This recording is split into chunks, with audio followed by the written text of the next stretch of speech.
அஸ்ஸலாமு அலைக்கும். படைத்த இறைவனுக்கும் படைப்பினங்களுக்கும் உள்ள உறவை உறுதிப்படுத்தி காட்டும் நிகழ்வே பிரார்த்தனை. தன் இயலாமையை எடுத்து கூறும்போது தன்னை விட உயர்ந்த சக்தி ஒன்று இருக்கிறது என்பதை மனிதன் ஒப்புக்கொள்கிறான். இந்த அடிப்படையில் வல்ல இறைவனிடம் பிரார்த்தனை செய்வதை இஸ்லாம் வலியுறுத்துகிறது, ஆர்வமூட்டுகிறது. என்னை பற்றி எனது அடியார்கள் உம்மிடம் கேட்டால் நான் அருகில் இருக்கிறேன். பிரார்த்திப்பவன் என்னை பிரார்த்திக்கும் போது பிரார்த்தனைக்கு பதிலளிக்கிறேன். எனவே என்னிடமே பிரார்த்தனை செய்யட்டும், என்னையே நம்பட்டும். இதனால் அவர்கள் நேர்வழி பெறுவார்கள் என்பதை கூறுவீராக. அல் குர்ஆன் 2வது அத்தியாயம் 186வது வசனம்.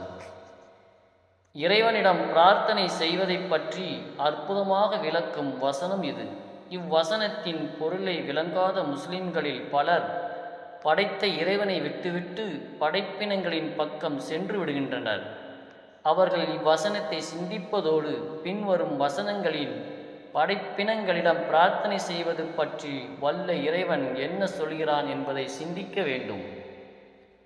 அல்லாஹ்வே அன்றி நீங்கள் யாரை அழைக்கிறீர்களோ அவர்கள் உங்களைப் போன்ற ஒரு அடிமைகளே. நீங்கள் உண்மையாளர்களாக இருந்தால் அவர்களை அழைத்து பாருங்கள், அவர்கள் உங்களுக்கு பதில் தரட்டும். அல் குர்ஆன் 7வது அத்தியாயம் 194வது வசனம். அவனன்றி நீங்கள் யாரை அழைக்கிறீர்களோ அவர்கள் உங்களுக்கு உதவிட இயலாது, தமக்கே அவர்கள் உதவ முடியாது. அல் குர்ஆன் 7வது அத்தியாயம் 197வது வசனம். மனிதர்களே, உங்களுக்கு ஓர் உதாரணம் கூறப்படுகிறது, அதை செவிதாழ்த்தி கேளுங்கள்.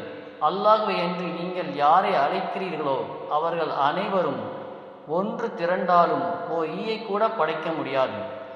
ஈ அவர்களிடமிருந்து எதையேனும் பறித்து கொண்டால் அதை அந்த ஈயிடமிருந்து அவர்களால் மீட்கவும் முடியாது.